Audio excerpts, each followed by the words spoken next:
पुराने ज़माने की बात है। पहाड़ों के दामन में एक दिलकश गांव था जिसका नाम महकपुर था।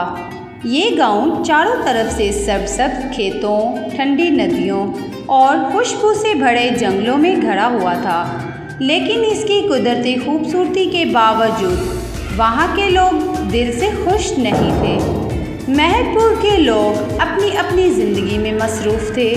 हर शख्स दिन रात मेहनत तो करता, मगर दिलों में तन्हाई और घरों में खामोशी छाई रहती। खेतों में हल चलाने वाले किसान दिल ढलने के बाद थके हारे घर में बंद हो जाते। औरतें चूल्हे की आग में अपना दिल जलाती, मगर किसी के साथ बात करने का वक्त ना मिलता। बच्चे भी खेलने की बजाय अपने छोटे छोटे कामों में उलझे रहते। ये गांव देखने में जन्नत जैसा था, मगर मोहब्बत की खुशबू कहीं गुम हो चुकी थी। एक दिन गांव की पुरानी गलियों में एक अनोखी खुशबू फैल गई। लोग हैरान होकर बाहर निकले तो देखा एक अजनबी औरत एक सफ़ेद घोड़े पर आहिस्ता आहिस्ता गांव में दाखिल हो रही है। इस औरत का नाम रेहाना था। रेहाना ने लिबास से खुशबू आ रही थी और इसके चेहरे पर मुस्कुराहट ऐसी थी जो दिलों से थकन को दूर कर दे। रेहाना शहर से आई थी और खुशबू बनाने का ख़ास हुनर जानती थी। गांव के चौधरी ने पूछा, बीबी आप यहाँ क्यों आई हैं? रेहाना ने नरमी से जवाब दिया, मैं यहाँ खुशबू बनाने आई हूँ, मगर वो खुशबू नहीं जो सिर्फ बोतलों में बंद होती है, बल्कि वो खुशबू जो दिल से दिल तक जाती है। लोग पहले हैरान हुए, कुछ ने हंसकर कहा कि खुशबू दिलों में कहाँ बनती है, मगर रेहाना मुस्कुराई और बोली, पहले दिलों की खुशबू बनाओ, बाकी खुशबू खुद ब खुद बन जाएगी। अगले दिन रेहाना बीबी ने गांव के मैदान में सबको इकट्ठा किया। इसने औरतों और नौजवानों को खुशबू बनाने का फन सिखाने की पेशकश की। वो सबको फूल चुनने ले जाती, इनके रंग और महक के बारे में बताती।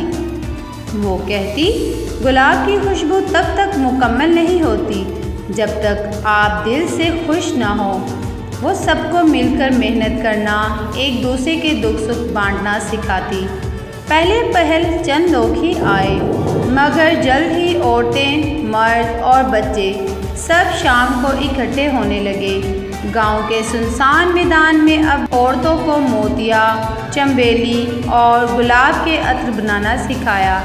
मर्द खेतों से फूलों के पौधे लेकर आते, बच्चे खुशबू के छोटे छोटे डिब्बे बनाने में मदद करते। सब लोग इकट्ठे बैठकर बातें करते, हंसते, गाते और काम करते। आहिस्ता आहिस्ता गांव के लोगों के दिलों की दूरियां कम होने लगी। जो लोग पहले एक दूसरे से बात करने में झिझकते थे, अब गहरे दोस्त बन गए। कुछ ही महीनों में गांव के खुशबू वाले अतर दूर दूर तक मशहूर हो गए। शहर के ताजिर महकपुर आकर इनके बनाए हुए अतर खरीदने लगे। गांव की आमदनी बढ़ने लगी। किसानों ने अपनी ज़मीनों में खुशबूदार फूल उगाने शुरू किए। औरतों ने छोटे छोटे खुशबू के कारखाने बना लिए। नौजवानों ने बाज़ार में अपनी खुशबू के स्टॉल लगाने शुरू कर दिए। लेकिन असल खुशी तो ये नहीं थी कि गांव के लोग अमीर हो गए हैं, बल्कि ये कि इनके दिल एक दूसरे के करीब आ गए थे। अब हर रात गांव के मैदान में चिराग जलते, सब लोग अतर की खुशबू से महकता चाय पीते, गीत गाते और अपने दिल की कहानियाँ सुनाते।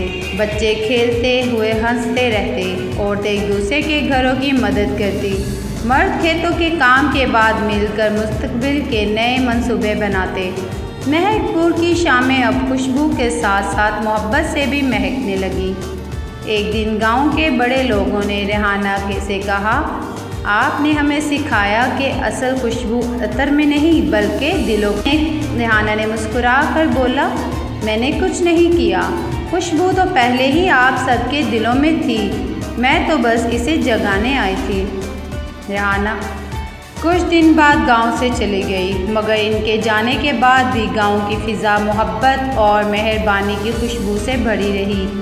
ये कहानी हमें ये सिखाती है कि असल खुशहाली दौलत में नहीं बल्कि दिलों की महक में है। जब हम एक दूसरे के साथ मिलकर मेहनत करते हैं, दुख सुख बांटते हैं और दिल साफ रखते हैं तो अल्लाह खुद अपनी रहमत नाजिल करता है। खुशबू वही है जो दिलों को जोड़ दे और खुशी वही है जो सबके साथ बांट कर जिए।